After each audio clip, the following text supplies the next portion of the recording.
제 71회. 황충은 맞은편 산에 앉아 있다 적이 지치기를 기다리고, 조우는 한수를 의지해 적은 군사로 대군을 이기다.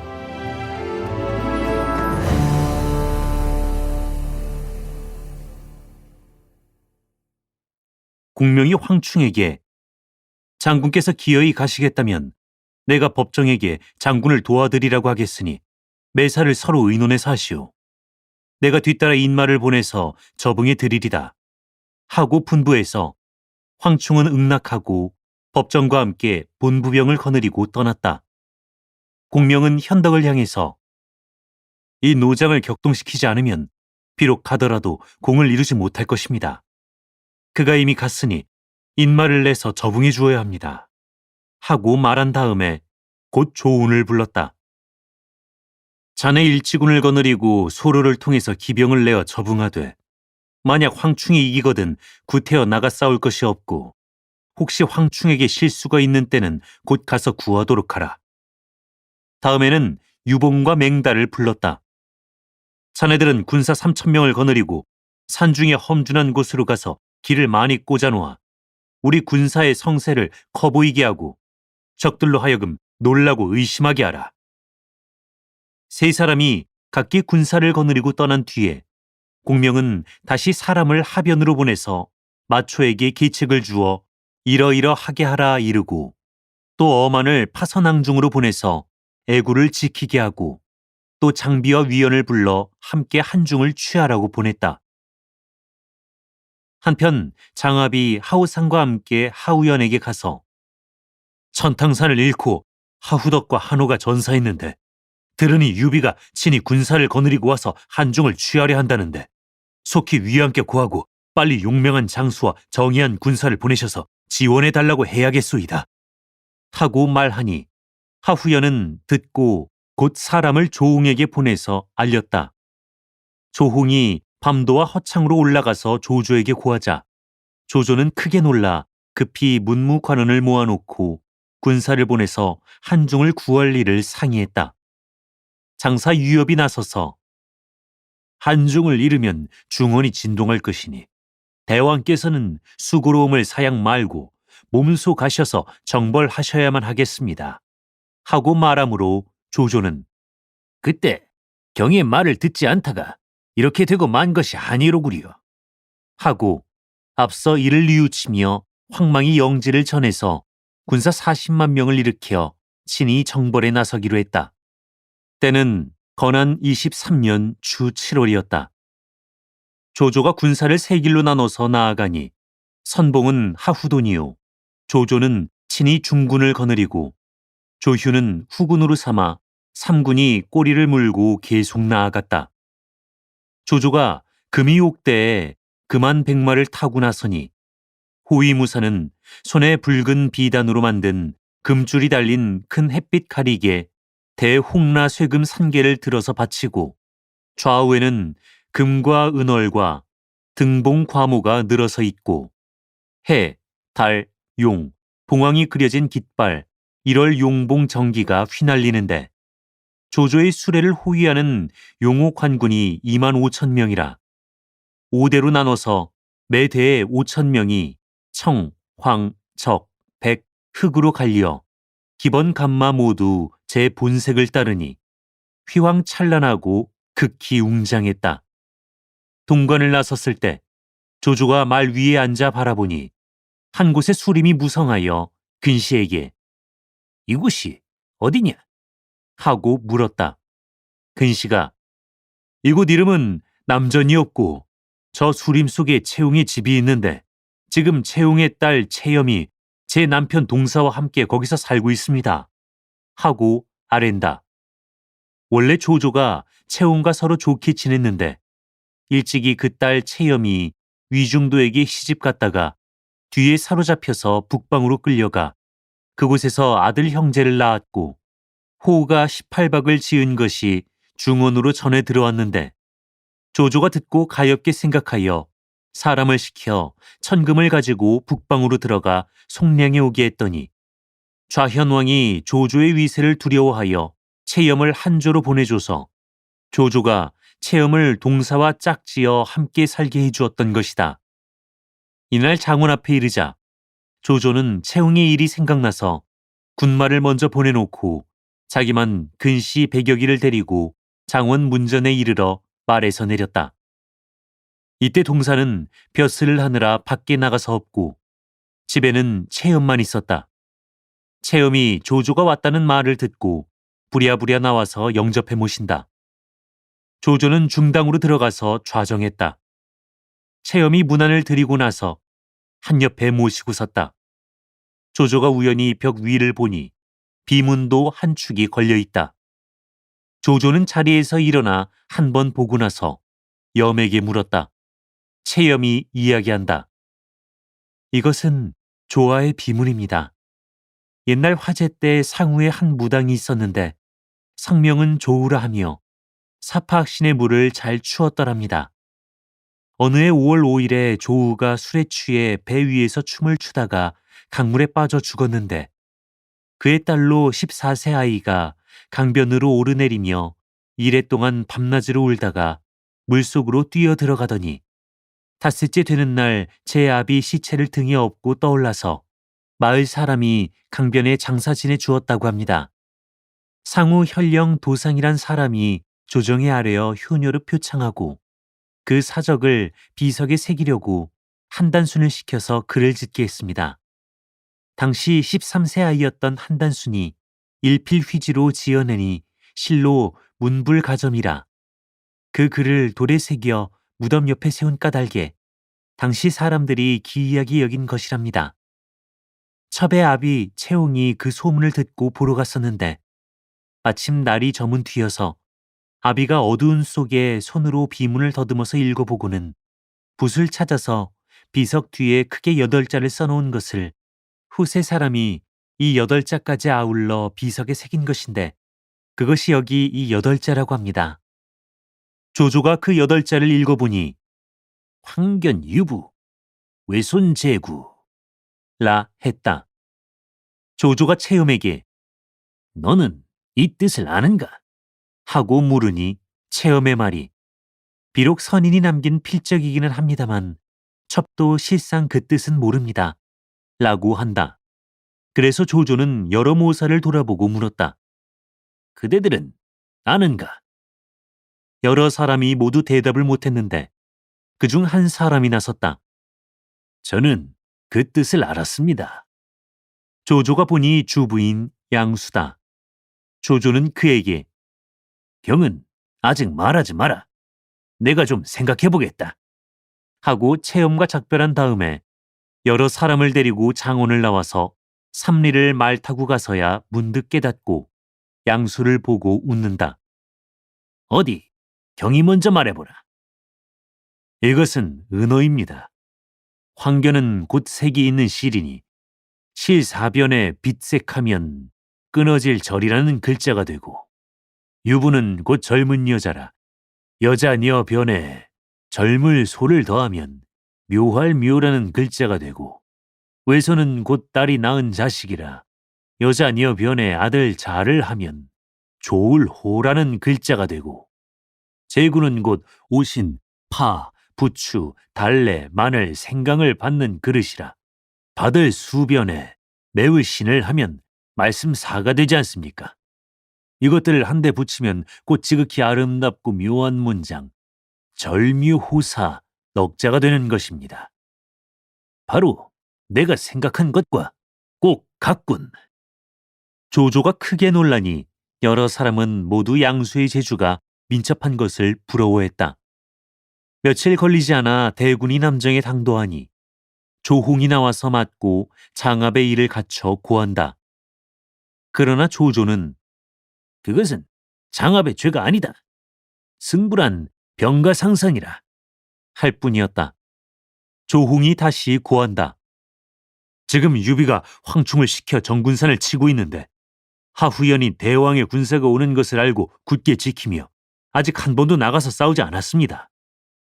만약 나가서 싸우지 않으면 이는 내 편이 약한 것을 보이는 것이라. 하고 조조는 즉시 사람을 시켜서 저를 가지고 정군산에 가서 하후연으로 하여금 군사를 진병시키게 했다. 이것을 보고 유엽이 간했다. 하후연의 성질이 너무 강팍해서 적의 관계에 빠질까 두렵습니다. 조조는 친필로 글을 한 통 써서 주었다. 사자가 저를 가지고 하후연의 진영에 이르니 하후연이 맞아들인다. 사자는 조조의 글을 내주었다. 하후연이 받아서 보니 사연은 다음과 같았다. 대저, 장수된 자는 마땅히 강하고 유한 것을 겸해하는 것이니 부질없이 그 용맹만 믿어서는 아니 될 것이다. 만일에 단지 용맹만 믿어 처사한다면 이는 한 사람의 적일 따름이다. 내 이제 대군을 남정에 주둔해 놓고 경의 묘제를 보고자 하니 이 두 글자를 욕되게 하지 말지어다. 하후연은 보고 나서 크게 기뻐하며 사자를 돌려보낸 다음 곧 장압과 의논했다. 이제 위왕이 대병을 거느리고 오셔서 남정에 주둔하고 유비를 치려하시는데 내 그대와 오랫동안 이 땅을 지키고 있으면서 아무 공도 세운 것이 없어. 내일은 내가 나가 싸워 기어이 황충을 생포하겠소. 황충은 지모와 용맹을 겸비했고 또 법정이 곁에서 돕는 터라 우습게 대해서는 안 됩니다. 이곳 산길이 심히 험준하니 그저 굳게 지키고 있는 것이 좋겠습니다. 그러다가 만약에 다른 사람이 공을 세우기라도 한다면 나나 공이나 무슨 면목으로 위왕을 뵙는단 말이오. 공은 산만 지키시오. 내가 나가서 싸우겠소. 그러더니 하후연은 누가 감히 나가서 적을 유인하여 낼 것인가?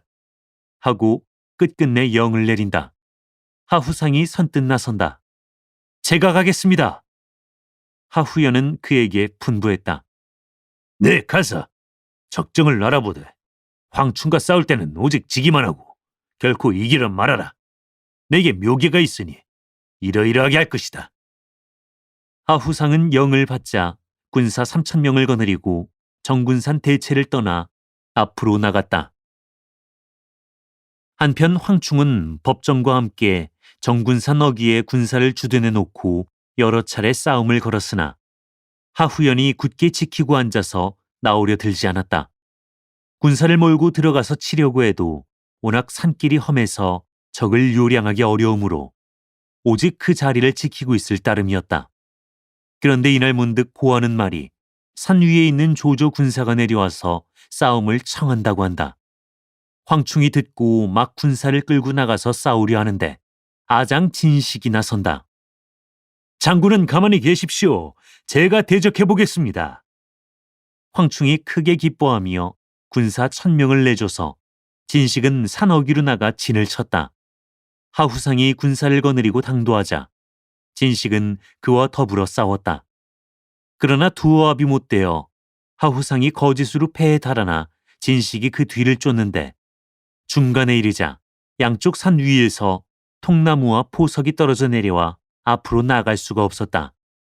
막 군사를 돌리려고 할 때 등 뒤에서 하후연이 군사를 이끌고 뒤따라 나왔다.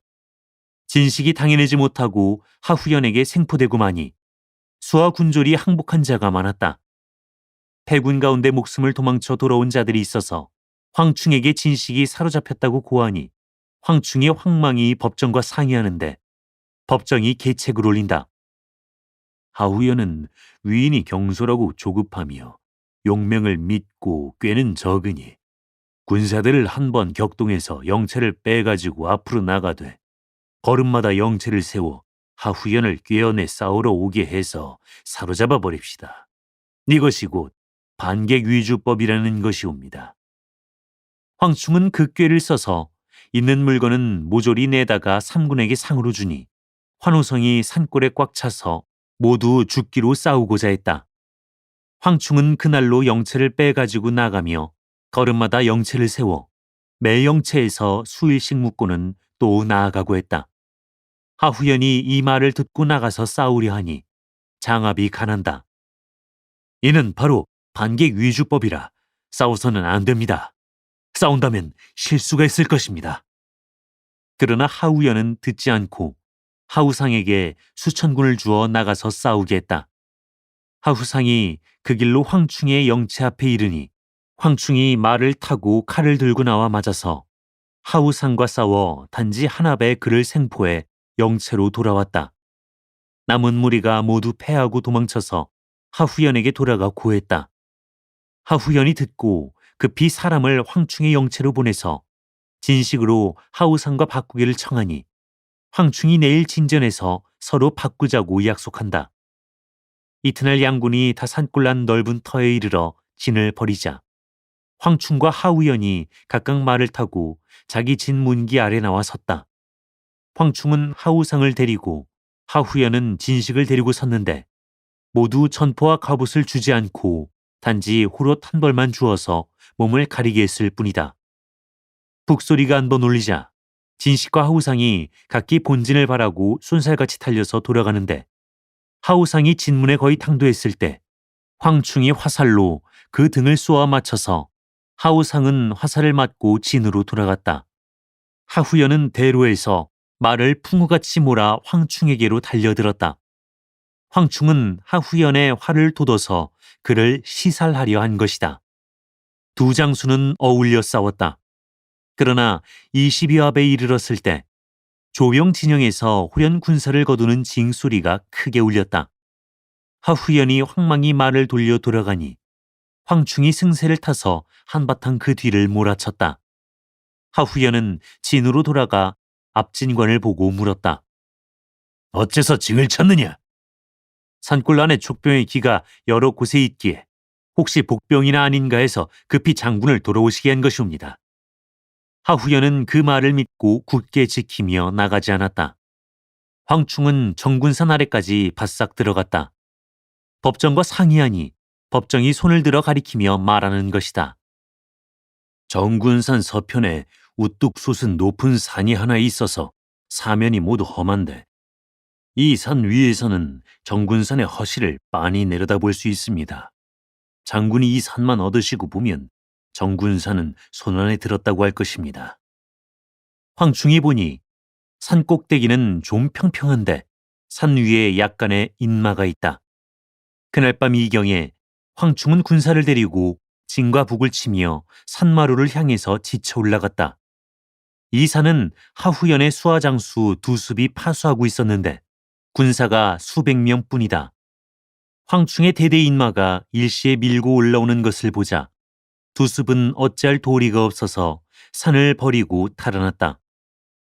황충은 이 산마루 터기를 점령해서 정군산과 빤히 마주 바라보게 되었다. 법정이 황충을 보고 계책을 올렸다. 장군은 산 중턱을 지키시고 나는 산머루에 있기로 하되 하후연의 군사가 오기를 기다려서 내가 군호로 백기를 들거든 장군은 군사들을 붙들어 놓아 움직이지 못하게 하십시오. 적들이 지쳐서 대비를 소홀히 할 때를 기다려서 내가 홍기를 번쩍 들거든 곧 산에서 내려가 적을 치시오. 쉬면서 힘을 비축했다가 필요한 적군을 맞아 싸우면 반드시 이길 수 있으리다. 황충은 크게 기뻐하며 그 계교대로 하기로 했다. 한편 두 습이 군사를 이끌고 도망쳐 돌아가서 하후연을 보고 황충에게 맞은편 산을 뺏겼다고 말하니 하후연은 대로하여 황충이 그 산을 점거해버렸으니 내 불갑을 나가서 싸워야겠다 하고 말하는 것을 장압이 간한다. 이것은 곧 법정의 계교입니다. 장군은 나가 싸우셔서는 안 됩니다. 그저 굳게 지키고 계시는 것이 좋을 것입니다. 그놈이 맞은편 산을 점거해 우리의 허실을 빤히 보고 있는 터에 어떻게 나가 싸우지 않을 수 있단 말이오. 하후연은 이렇게 말하면서 장압이 아무리 말려도 듣지 않고 군사를 나눠가지고 산을 내어싸고 된욕을 하며 싸움을 걸었다. 법정이 산 위에서 백기를 든다. 황충은 하후연이 아무리 뭐라고 욕을 하거나 꾸짖거나 해도 그냥 꾹 참고 나가 싸우지 않았다. 오시가 좀 지나자 조병이 모두 노곤해져서 얘기가 떨어지고 대부분 말에서 내려 땅바닥에 앉아 쉬었다. 이곳을 보고 법정은 홍기를 번쩍 들어 휘둘렀다. 고각이 일제히 울리고 함성이 크게 진동한다. 황충이 말을 달려 맨 앞에 서서 산 아래로 내려가니 그 형세가 마치 산이 무너지고 땅이 꺼지는 듯했다.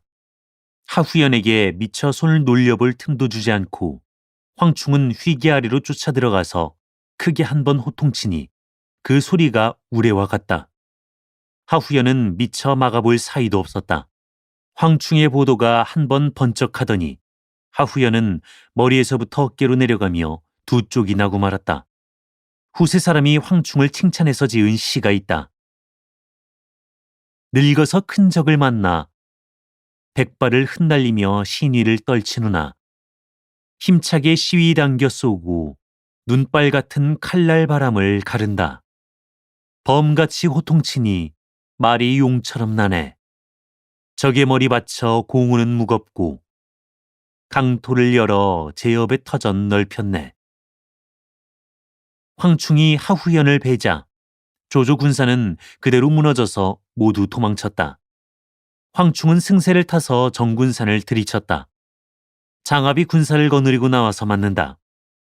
황충이 진식으로 더불어 양쪽에서 끼고 침으로 한바탕 혼전 끝에 장압은 패에서 달아났다. 이때 홀연 산모퉁이에서 일표군이 내달아 도망갈 길을 막으니 거느리는 대장 하나가 상산 조자룡이 여기 있다! 하고 외쳤다. 장압은 소스라치게 놀라 패군을 이끌고 길을 뚫어 정군산을 바라고 달아났다. 그러자 또 앞에서 일지군이 나와 그를 맞으니 바로 두습이다. 두습이 장압을 보자 정군산은 이미 유봉과 맹달에게 뺏기고 말았소이다 하고 고한다. 장압은 깜짝 놀라 두습과 패병을 이끌고 한수로 가서 영체를 세우고 한편으로 사람을 보내서 조조에게 고했다. 조조는 하후연이 죽었다는 말을 듣자 방성대곡하며 그제야 관로가 일러주던 말을 깨달았으니 38종행이란 곧 건한 24년을 가리켜서 한 말이요. 누른 돼지 범을 만나란 곧 기의 정오를 말한 것이요. 정군 남쪽에서란 곧 정군산의 남쪽에서라는 말이고 또 다리 하나가 부러지네란 바로 하후연이 조조와 형제간의 정리가 있는 것을 가리킨 것이다. 조조는 사람을 시켜서 관로를 찾아보게 했다. 그러나 그가 어디로 갔는지 아는 사람이 없었다. 조조는 황충에게 깊은 원한을 품고 대군을 친히 거느려 정군산으로 가 하후연의 원수를 갚으려고 서왕을 선봉으로 삼았다. 대군이 나아가 한수에 이르니 장압과 두습이 나와서 조조를 영접하며 이제 정군산을 잃었음에 미창산에 있는 양초를 북산 영체 안에 옮겨 쌓은 다음에 진병하시는 것이 좋을까 합니다. 하고 아랜다. 조조는 그리하라 했다. 한편 황충이 하후연의 수급을 베어 가맹관으로 와서 현덕에게 바치니 현덕은 크게 기뻐하며 황충을 정서대장군으로 삼고 연석을 배설하여 전공을 경하했다. 그러자 문득 아장 창저가 와서 고한다. 조조가 몸소 대군 20만 명을 거느리고 하후연의 원수를 갚으러 왔사온데 지금 장압이 미창산에서 양초를 날라 한수 북산 아래에 옮겨 쌓고 있는 중입니다. 이제 조조가 대병을 거느리고 이곳에 온 터라 양초가 모자랄 것이 염려되는 까닭에 군사를 머물러 두고 더 나오지 못하는 것입니다. 만약에 누가 그곳으로 깊이 들어가서 그 양초를 불사르고 또 치중을 빼앗아 온다면 조조의 예기가 꺾이고 말 테지요. 공명의 말에 황충이 차원에 나섰다. 이 늙은 사람이 그 소임을 받고 싶소이다. 조조는 하우연에게 비할 사람이 아니니 우습게 대해서는 아니되오. 공명의 말에 뒤를 이어 현덕도 한마디 했다. 하후연이 비록 총수라고는 하지만 한낱 용부라. 제 어찌 장압에게 미치겠소. 만일 장압을 뵐 수 있다면 하후연을 뵌 것에 10배나 낫다고 할 수 있으리다. 황충은 분연히 말했다. 제가 가서 장압을 뵈겠습니다. 공명은 드디어 그에게 영을 내렸다. 장군은 조자룡과 함께 일지군을 거느리고 가되 매사를 서로 의논해서 행하시오. 누가 공을 세우나 보겠습니다. 황충이 영을 받고 곧 떠나려 하니 공명은 장저를 부장으로 삼아서 함께 가게 했다. 조운이 황충에게 말했다. 이제 조조가 20만 무리를 거느리고 와서 12영에 나누어 주둔하고 있는데 장군이 주공 앞에서 적의 양초를 뺏으러 가겠다고 하셨으니 이것은 작은 일이 아닙니다. 장군은 대체 무슨 계책을 쓰려 하십니까? 내가 먼저 가겠는데 어떠한가? 내가 먼저 가겠습니다. 나는 주장이고 자네는 부장인데 어떻게 나하고 앞을 다투려 든단 말인가? 나나 장군이나 주공을 위해 힘을 내기는 내 일반인데 구태여 그런 것을 따질 것이 뭐랍니까? 우리 두 사람이 제비를 뽑아서 이긴 사람이 먼저 가기로 합시다. 황충이 그리 하자고 한다. 제비를 뽑고 보니 황충이 먼저 가게 되었다. 조운이 황충에게 말했다. 장군이 먼저 가시기로 되었으니 내 마땅히 도와드리겠는데 우리가 시각을 미리 약조하는 것이 좋겠습니다. 그래서 만일에 장군이 정한 시각에 돌아오시면 나는 군사를 동하지 않고 그냥 있을 것이요. 만일에 장군이 시각이 지나도록 돌아오시지 않으면 그때는 내가 곧 군사를 거느리고 가서 저붕하겠습니다. 공의 말이 오라. 이리하여 두 사람은 오시로 시각을 정해놓았다. 조우는 본체로 돌아오자 부장 장익을 보고 당부했다. 황한승이 내일 양초를 뺏으러 가는데 만일 오시에 돌아오지 않으면 내가 도우러 가기로 약조해놓았다. 우리 영체가 한수를 2만 요에 처이니 내가 만일 가게 되는 때는 내 부디 정신 차려 방책을 지키고 경솔하게 동하지 말도록 해라. 장익은 응낙했다. 한편 황충은 자기 영체로 돌아오자 부장 장저에게 영을 내렸다. 내가 하우연을 배웠으니 장합은 한풀 죽었을 것이다. 내가 내일 명을 받들고 양초를 검략하려 가는데 군사 500명만 남겨두어 영체를 지키게 하겠으니 너는 가서 나를 도와야겠다.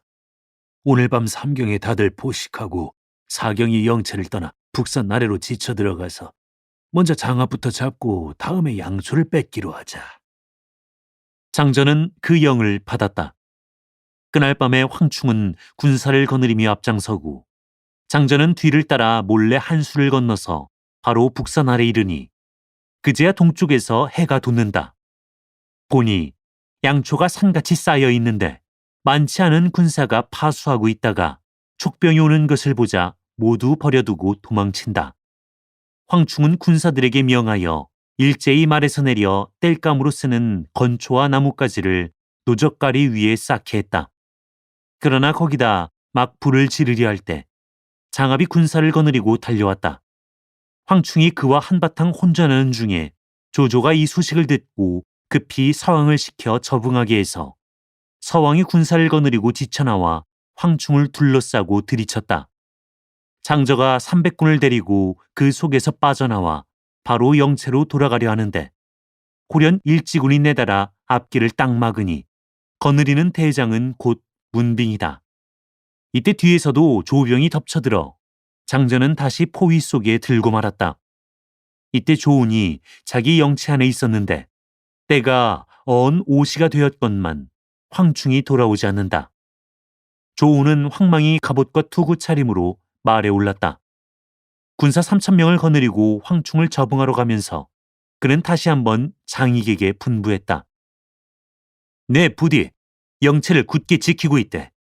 양편에 국내를 많이 배치해서 준비토록 하라. 장익은 계속 네 하고 대답했다. 조운이 곧 창을 꼬나잡고 말을 풍우같이 몰아서 앞으로 지쳐나가는데 한 장수가 길을 딱 가로막고 나선다. 문빙의 수하 장수 모용렬이 말을 몰아 칼을 휘두르며 바로 조운에게로 달려든 것이다. 조운은 한 창에 그를 찔러 죽였다. 수하 군사들이 패해서 달아났다. 조운이 그 길로 겹겹이 둘린 포위 속으로 지쳐 들어가는데 또 일지군이 나서서 길을 막으니 거느리는 장수는 곧 초병이다. 조운이 물었다. 촉병은 어디 있느냐? 벌써 다 죽여버렸다. 조운은 대로에서 말을 몰아 들어가며 또 한창에 초병을 찔러 죽였다. 남은 군사들이 다 흩어져 버린 다음에 북산 아래 이르니 장합과 서왕 두 장수가 황충과 그 수하 군사들을 내워싸고 한창 들이치는 중이다. 조운이 한번 고함을 치며 창을 꼬나잡고 말을 몰아 겹겹이 둘린 포위 속으로 뛰어들어 좌충우돌하기를 마치 무인지경에 든 것처럼 하는데, 그 창 쓰는 솜씨를 형용한다면 혼신을 다해 상하로 움직이니 백꽃이 춤추는 듯 온몸에 분분히 흰눈이 흩날리는 듯했다. 장압과 서왕이 그만 놀라고 떨려서 감히 대적할 생각을 못한다. 조운이 황충을 구해내면서 싸우는 한편 달아나는데, 그가 이르는 곳에 누구 한 사람 감히 나와서 앞을 막는 자가 없다. 조조가 높은 데서 이 광경을 바라보고 놀라서 여러 장수에게 물었다. 저 장수가 누구냐? 아는 자가 있다가 아랜다. 저자가 곧 상산 조자룡이옵니다. 옛날 당양 장판파 영웅이 아직도 살아 있었구나. 조조는 급히 영을 전한다. 그가 이르는 곳에 적을 얕보아 싸우는 일이 없게 하라. 조우는 황충을 구해 마침내 포위 속을 뚫고 나왔는데, 이때 한 군사가 손으로 가리키며 저 동남편에 조병희에게 에워싸인 것이 필시 부장 장저일 것입니다 하고 말했다. 조우는 본체로 돌아가지 않고 동남편으로 지쳐 들어갔다. 그가 이르는 곳마다 상산 조운의 넉자 깃발만 보면 일찍이 당양 창판파에서 그 용맹을 아는 자들이 서로 말을 전해서 모조리 도망쳐 숨어버리는 형편이라 조운은 장저를 구해냈다. 조조는 조운이 동해 번쩍 서해 번쩍 하건만 그가 향하는 곳에 감히 나서서 대적하는 자가 없어 황충을 구해내며 다시 장저를 구해내는 것을 보고 노발대발해서 친히 좌우의 장수들을 거느리고 조운의 뒤를 쫓았다. 이때 조운은 본체에 돌아와 있었는데, 부장 창익이 멀리 뒤쪽에 티끌이 자욱하게 일어나는 것을 바라보고 조조의 군사가 쫓아오는 것을 알고 곧 조운에게 고한다. 추격병이 점점 가까워오니 군사를 시켜서 영체문을 닫게 하고 성로에 올라가서 방어하는 것이 좋을까 합니다. 영체문을 닫으려 말하라. 그대는 어찌 지난날 내가 당양 장판파에서 필마 단창으로 조조 군사 83만 명을 초계처럼 보며 싸우던 일을 모른단 말이냐. 또한 이제 군사가 있고 장수가 있는데 무엇이 두려우랴. 조우는 호령하고 국노수들을 영체 바깥 해자 있는 곳에 매복시키며 영체 안에 기치 창검을 모조리 뉘어놓고 징소리 북소리 다 내지 못하게 하고 자기는 필마 단창으로 영문 밖에 나가서 섰다. 한편 장압과 서왕이 군사를 거느리고 초계 영체 앞에 이르렀을 때는 날이 저물어가고 있었다. 그런데 영체 안에는 기도 꽂혀 있지 않고 북소리도 나지 않으며 조운이 필마 단창으로 활짝 열려있는 영체 문 앞에 서 있는 것이다. 두 장수가 청 멈춰 서서 주저하고 있는 중에 조조가 친히 당도하자 군사들을 재촉해서 전진하라 한다. 군사들은 영을 듣자 일제히 아우성치며 지쳐 들어갔다. 그러나 조운이 전혀 꼼짝도 않는 것을 보자 조조 군사들은 제풀에 돌아섰다. 이때 조운이 창을 들어 한 번 휘두르자 해자 가운데서 화살이 빗발치듯 했다. 날은 이미 캄캄하고 어두워 촉병에 많고 적은 것을 알 길이 없었다. 조조가 맨 먼저 말머리를 돌려 달아났다. 그 뒤로 함성이 크게 진동하고 고각이 일제히 울리며 촉병이 쫓아왔다. 조조 군사들은 서로 짓밟으며 한수 강변으로 밀려갔는데 물에 빠져 죽은 자가 부지기수다. 조운과 황충, 장저가 각기 일지군을 거느리고 쫓으며 급히 몰아쳤다. 조조가 한창 말을 달려 도망치는 중에 호련 유봉과 맹달이 각기 일지군을 거느리고 미창산 길로 지쳐나오더니 불을 질러서 양초를 태운다. 조조는 북산에 쌓아놓은 양초를 버려둔 채 황망히 남정으로 돌아갔다. 서황과 창압도 그대로 배겨낼 수가 없어서 역시 자기 영체를 버리고 달아났다. 조우는 조조의 영체를 점거하고 황충은 조조의 양초를 뺏었는데 한수에서 얻은 병장기 또한 무수하다. 그들은 싸움에서 이기자 곧 사람을 보내서 현덕에게 첩보를 올렸다. 현덕은 공명과 함께 한수로 와서 좋은 수하의 군사를 보며 자룡이 어떻게 싸우더냐 하고 물었다. 군사는 자룡이 황충을 구해내며 한수에서 적을 막아낸 일들을 세세히 다 이야기했다. 듣고 나자 현덕은 크게 기뻐하며 산 앞과 산 뒤의 험준한 길을 한번 둘러본 뒤에 흔연히 공명을 보고 자룡은 일신이 모두 담이구려 하고 말했다. 후세 사람이 시를 지어 칭찬했다. 옛날 장판파의 그 위풍이 그대로 남았는가. 적진에 뛰어들어 영웅 기계 나타내고 포위를 깨어 영웅을 보여주네. 귀신도 곡을 하고 천지가 다 놀란다. 상산의 조자룡은 일신이 모두 담이로구나. 이에 현덕은 자룡을 호위장군이라 부르게 하고 모든 장조를 크게 포상하며 연석을 배설하여 밤늦도록 즐겼다. 그러는데 문득 고아돼 조조가 다시 대군을 보내 야곡 소로로 나와서 한수를 취하려 한다고 한다. 현덕은 듣고 웃으며 조조가 이번에 헌물을 들이키러 왔구나. 내가 한수를 반드시 얻을 것이야. 하고 군사를 거느리고 적을 맞으러 한수 서편으로 출진했다. 조조가 서왕을 선봉으로 삼아 나가서 결전하게 하는데 장전에 한 사람이 나선다. 제가 지리를 잘 아니 서 장군을 도와서 함께 나가 족병을 깨뜨릴까 합니다. 조조가 보니 파서의 탕거 사람으로 성은 왕이요 이름은 평이요 자는 자균이니 이때 아문 장군으로 있는 자였다. 조조가 크게 기뻐하며 왕평으로 부선봉을 삼아서 서왕을 돕게 하고 자기는 정군산 북쪽에 군사를 주둔했다. 서왕과 왕평이 군사를 거느리고 한수에 이르자 서왕이 전군으로 하여금 물을 건너가서 진을 치게 했다. 왕평이 물었다. 군사들이 만약에 물을 건넜다가 혹시 급히 물러날 일이 생기면 어찌하시겠습니까? 옛적에 한신이 배수진을 쳤으니 이것이 이른바 죽을 곳에 몸을 둔 후에 산다라는 것일세. 그렇지 않소이다. 옛적에 한신은 적이 꾀가 없는 것을 알고 있었기 때문에 이 계규를 쓴 것이지만 이제 장군은 조운과 황충의 마음을 아시겠습니까? 자네는 보병을 거느리고 적을 막으면서 내가 마병을 데리고 적을 깨뜨리는 것을 구경이나 하게. 서왕은 부교를 놓게 하고 한수를 건너 촉병과 싸우러 왔다.